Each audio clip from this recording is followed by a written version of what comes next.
माँ, तुम ऐसी होती हो। एक इमोशनल कहानी।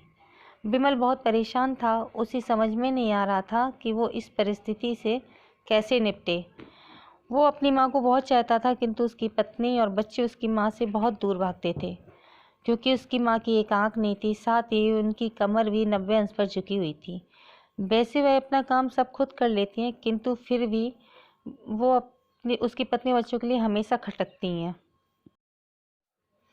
दादी, आप ऊपर के कमरे में जाओ, मेरे दोस्त आ रहे हैं, बिमल के बेटे अखिल ने बड़ी बेरुखी से कहा। पर बेटा, मैं तो यहाँ दूर बैठी हूँ, बिमल की माँ ने बहुत प्यार से कहा। नहीं, आप उनके सामने मत रहो, वो मुझे चिढ़ाते हैं, अखिल ने जोर से डांटते हुए कहा। क्या हुआ अखिल, क्यों चिल्ला रहे हो? बिमल की पत्नी कामनी ने किचन से ही आवाज़ लगाई। देखो ना माँ, ये दादी यहीं ड्राइंग रूम में बैठी हैं और मेरे दोस्त आ रहे हैं, अखिल ने शिकायत भरे लहजे में कहा। माँ जी, आप ऊपर चली जाओ, क्यों हम लोगों को लजवाती हो?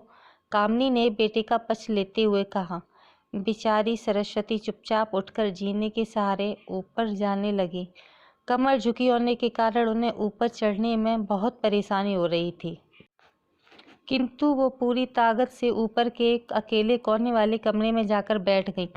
बिमल बाजू के कमरे से सब सुन रहा था। उसे कष्ट हो रहा था कि उसकी माँ को अपमानित होना पड़ रहा है, किंतु वो असहाय था। अगर वो कुछ कहता है तो पत्नी और बच्चे उसका विरोध करने लगते हैं। दूसरे उनके तर्क भी सही लगते हैं। चूँकि वो एक प्रशासनिक अधिकारी था, उसकी सामाजिक स्तर बहुत ऊंचा था, उसकी ससुराल भी कुछ घराने में थी, अतः वह चुपचाप इस हर दिन अपनी माँ को अपमानित होते देखता रहता था। रात को बिमल की पत्नी ने कहा, देखो जी, अब कुछ करो। कल कलेक्टर साहब की पत्नी आई थी, माँ जी अपनी देसी धुन धारा में उनसे मिली, मुझे बहुत शर्म आ रही थी, बताते हुए कि ये मेरी सास है। मैंने भी कह दिया कि ये दूर की रिश्तेदार हैं, इलाज कराने आई हैं। बिमल को रोना आ गया, किंतु फिर भी वह चुप रहा। उसे समझ में नहीं आ रहा था कि वो क्या करे। अपने बेटे की मन स्थिति को सरस्वती अच्छी तरह से जानती थी और बेटे को कोई कष्ट ना हो, इसलिए वो हर बात को चुपचाप सह लेती थी। बिमल बहुत उदास रहने लगा। एक तरफ परिवार और सामाजिक स्तर पर जीने की प्रतिबद्धता थी, तो दूसरी ओर माँ। आखिर माँ ने अपने बेटे की हालत नहीं देखी गई। एक दिन उसने अपने बेटे से कहा, बिमल, बहुत दिन हो गए हैं, मैं अपने गांव जाना चाहती हूँ, मुझे वहाँ पहुँचा दो, मेरा यहाँ मन नहीं लगता है। किंतु माँ, वहाँ तो कोई नहीं है, तुम्हारी देखभाल कौन करेगा? बिमल ने आश्चर्य से पूछा। अरे सब लोग गांव वाले तो हैं और तुम्हारे मामा जी तो उसी गांव में रहते हैं, और फिर हम सारी व्यवस्थाएं कर आएंगे ना। कामनी को तो जैसे मन की मुराद मिल गई हो। हाँ बेटा, बहुत सही कह रही है, सरस्वती ने लंबी सांस लेते हुए कहा। बिमल जानता था कि गांव में माँ की देखभाल करने के वाला कोई नहीं है, लेकिन उस अपनी पत्नी की जिद के कारण वह अपनी माँ को गांव छोड़ने पर विवश हो गया। माँ को गांव छोड़कर आते वक्त उसे रोना आ रहा था तथा अपनी बेबसी पर गुस्सा भी आ रहा था, किंतु परिवार, पत्नी और समाज ने उसके इन मनोभावों को दबा दिया और वो सुकून सा महसूस करने लगा। कुछ दिनों के बाद उसके चाचा, जो अमेरिका में रहते थे, आने वाले थे। जब बिमल बहुत छोटा था, उसके पिता जीवित थे, तब वो भारत आए थे और उसके बाद वो अब भारत आने वाले थे। पूरा परिवार और आस पड़ोस बहुत उत्साहित था। अमेरिका से बिमल के डॉक्टर चाचा आ रहे हैं। डॉक्टर रमेश ने जैसे ही घर में कदम रखा, सबने मिलकर बहुत उत्साह से उनका स्वागत किया।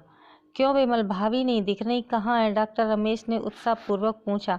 जी गांव में रहती हैं, यहाँ उनका मन नहीं लगता है, कामनी ने सपाट लहजे में उत्तर दिया। डॉक्टर रमेश ने बिमल की ओर देखा तो बिमल चुप रहा।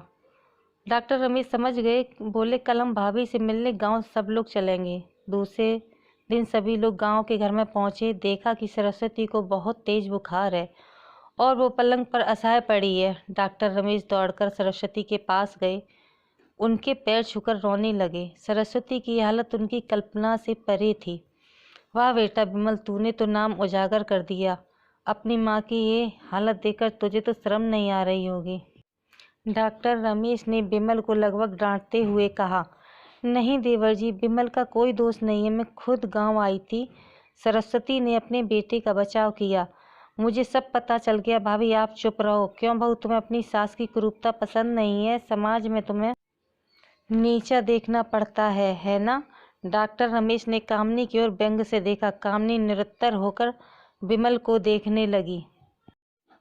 आज तुम जिस सामाजिक स्तर पर हो वो इन्हीं के संघर्षों की देन है। और तेरा बेटा विमल, तुम्हें शायद मालूम ना हो कि बचपन में जब तुम 1 साल के थे तब छत से नीचे गिरने के कारण तुम्हारी एक आंख फूट गई थी और तुम्हारी रीढ़ की हड्डी में भी समस्या थी। तब तुम्हारी इस कुरूप माँ ने अपनी एक आंख और अपना वॉन मैरो तुम्हें देकर इतना सुंदर स्वरूप दिया था।